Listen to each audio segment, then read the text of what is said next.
By the time this video comes out, it'll be about a week since Marvel's Spider-Man 2 by Insomniac came out. By this point, I have already finished playing through everything that the game has to offer. Literally all of the content that the game has available, from the story mode, and the side activities, and everything in between. And I have some thoughts about it, because this was a game that I had been anticipating since the release of Marvel's Spider-Man 1 on the PlayStation 4, and Spider-Man Miles Morales on the PlayStation 5. And yeah, I was really excited with each subsequent trailer and gameplay showcase of the game would show off from the developers, and information they would release on Twitter or many other online outlets that they would release information for. And yeah, needless to say, I was anticipating a really just super fun experience of being able to play around a much bigger version of New York than we previously had before as the Web Slinger again. And I just knew that it was going to be really fun, and I was going to enjoy the characters, the story mode, the gameplay, just everything that the game had to offer.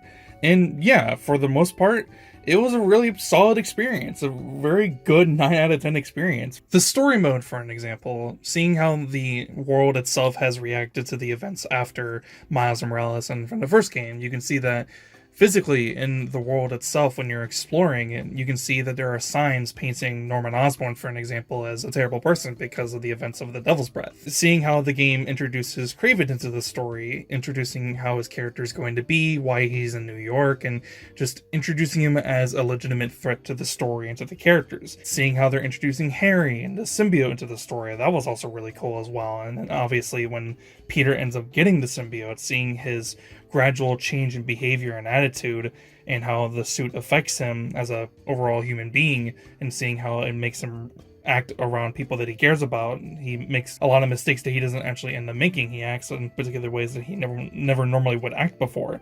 And seeing the suit actually change physically itself, and how it continues to keep getting latched onto him. There are 2 different versions of the black suit in the game that you can unlock that are different from one another. One where he just gets the suit, and then one where the suit is obviously taking more control over Peter's body. And then, of course, the aspect of the story with Miles and his relationship with Martin Lee, for just as an example, seeing his mindset of like how he's trying to learn how to forgive Martin Lee for basically killing his dad. That was also really neat. And seeing his own perspective of events that's happening around all the other characters, that was also just interesting to see as well, because it's an outsider's perspective. Because even though he's still actively involved with the story, he's not really in the main center of it. And in certain ways, you can actually kind of argue that Miles' story in this game wasn't actually the best, and then they kind of underutilized him. But I think he fit within the narrative that he needed to do. You know, he was the other Spider-Man. He was the Spider-Man that's being set up to take the main role of what Peter had been for an extremely long time. And then, of course, the obvious things like the exploration and the combat were done extremely well as well, because we have new exploration options like the web wings and the slingshot mechanic that you have, where you can do it wherever you want, or you have these like super slingshot areas that you can just shoot yourself forward with, the wind drafts with your web wings. And then, of course, like these new abilities that allow you to be able to do new things with Peter that he didn't used to have before, because now he's got like the spider arms, and that was really cool. And then, of course, the symbiote abilities that he gets, the new gadgets that the game gives you as well, that's also really cool. Overall, the experience that I had playing this game was incredible. I enjoyed it immensely. The only problem that I had throughout the entire playtime was that my game would crash pretty consistently, and I don't know what was really causing those crashes.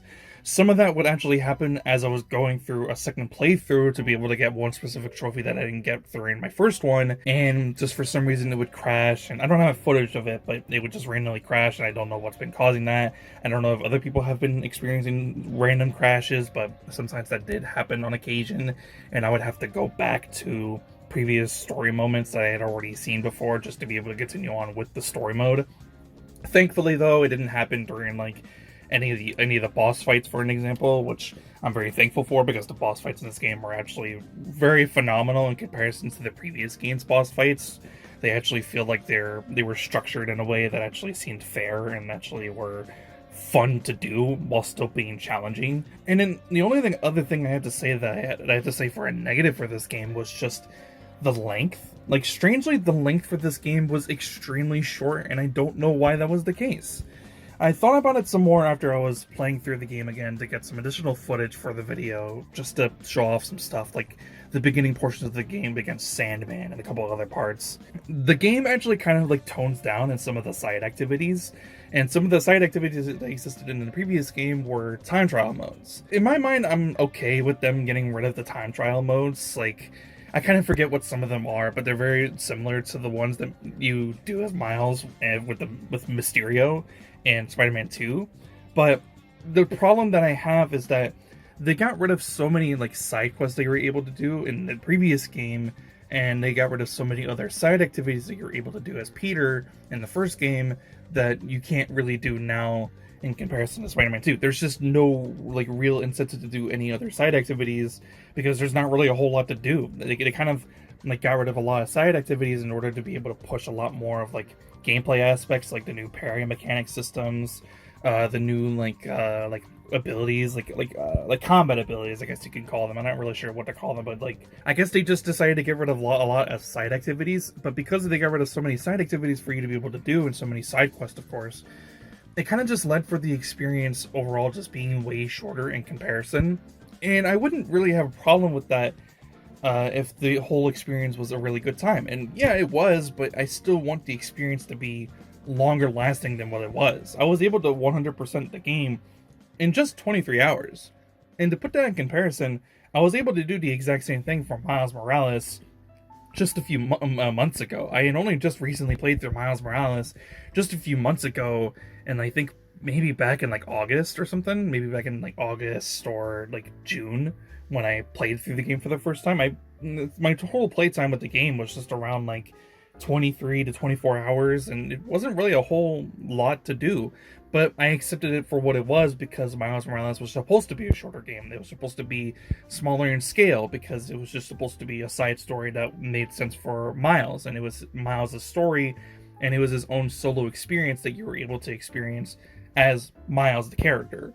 So I thought that now that we have two Spider-Men, and both of them are going to have their own unique and different activities and side quests, the game was going to be significantly longer. And I remember seeing somewhere, I'm going to put it on the screen, maybe if it's like there. If I can't find it, obviously it's not going to be there, and it's just going to probably be some gameplay.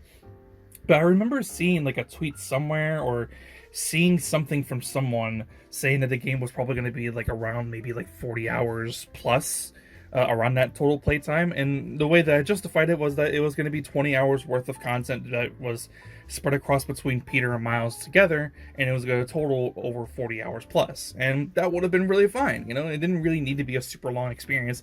I didn't want the game to be over 100 hours. Like I didn't want the game to be super big and expansive like a Skyrim, because that's not what it's trying to be. It's trying to be its own thing. But it ended up just being around the same length as Miles Morales. And this is supposed to be a much bigger game than the first game, but it felt like it had less content than the first game actually did. And I just found that to be very confusing, considering the fact that we have more suits than ever, more abilities than ever, the story is much larger in scale than ever, but for some reason, the game just has less content to do. So although the content was very enjoyable, and I'm super down to play through all that content again, there's just less of it to do this time around. So that kind of makes the game significantly less replayable in comparison, other than just messing around with the wingsuit and swinging around New York City, like in Manhattan and Upper Harlem and Queens and Brooklyn and all these other places. And although that experience is extremely fun and I enjoy it immensely, because there's so much less content to do, replaying through the game again anytime soon is going to be a lesser experience than the first time around.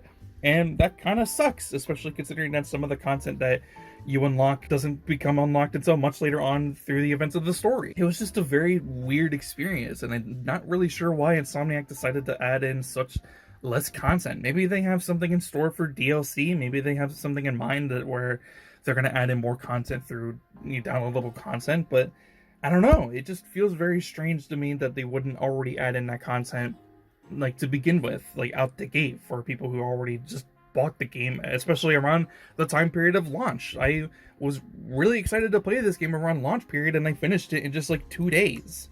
And you know, obviously it's like a normal person isn't going to finish the game within 2 days, but I was playing the game like at a pretty moderate pace, you know, and I didn't get the game early or anything like some other people did, but I was still able to finish the game within 2 days and experience the full story and do all the content in just a short amount of time. And I wanted more. I wanted to have more of an experience within this fictionalized version of New York City, see what it's about, and see more of the characters that I had been waiting to see how much they had changed and grown since the previous events of the previous two games of Miles Morales and Spider-Man 1. But it really didn't feel like we got much of that.